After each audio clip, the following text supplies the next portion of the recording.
What's going on, guys?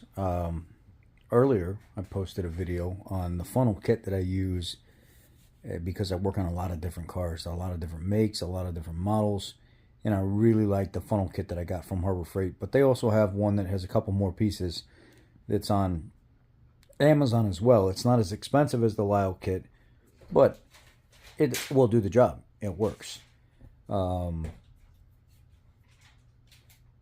There's a comment that was left on the channel that I have to address. And the reason I have to address it is because it's just so ignorant. It goes back to that mindset that I talk about, where people lived back in the 50s, 60s, and 70s, and everything that they've learned, they think still applies to what's going on today.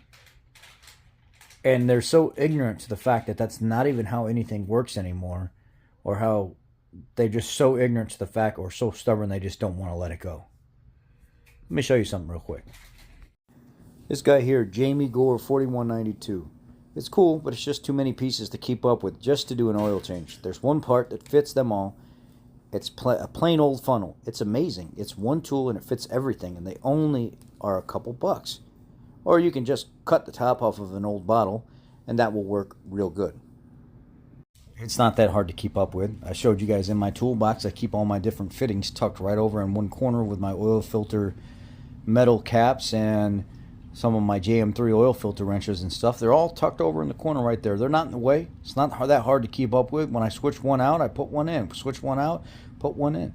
It's not that big a deal. And then I put it over in my drain pan and let the oil drain out of it and stuff. And the next time I need to use it, if I got a different make, I go look at the chart and I say, okay, there's a Mazda. Oh, there's a Kia. And I grab the right one for it. And it fits. Now, is it going to be perfect every single time? No. But 99.9% of the time, yes, you're going to find the fitting that fits with that funnel kit. Now, this guy says it's hard to keep up with. It's hard to keep up with for people that have a hard time keeping up with things. There's nothing complicated about it. Second of all, the guy talks about this magic funnel that fits everything. I'd like to see you take a quart and cut it off and go up to some of these Volkswagens and some of these other cars that have 70 to 80% of the baffle cut off where the oil goes in. They purposely do that. You can't stick an oil gun down in there all the way. You can't stick a funnel down in there all the way.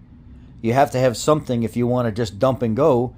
You got to have something that screws into the top of it with a seal and then a reservoir above it to slowly drain into the engine so you don't have to just sit there and just go real slow. Hold the funnel and pour at the same time. There's a lot of vehicles you can't put a funnel in. You cannot put a quart bottle in and just sit there and just barely hold it. So that mindset is so idiotic for people to continue to hold on to this. Oh, and the guy even in the comment section, he says, oh yeah, that's for people that want to waste money. It's not my fault you're not fortunate enough to be able to waste money on tools that you use for work that are going to make you money. See, I'll dump a quart in there, I'll dump 2 quarts in there, whatever, and I'll walk away as it's straining into the engine, and I'll do something else. I'll fill out paperwork, and I'll come back, and I'll dump some more. It's convenient. I don't have to sit there and babysit it. So I don't really understand where this is coming from. Your opinion means nothing when it comes to what I'm dealing with or what anybody else is dealing with the tools that they buy. How about you just let people live and you worry about your own damn self and don't say nothing about anybody else? I think that's a good idea.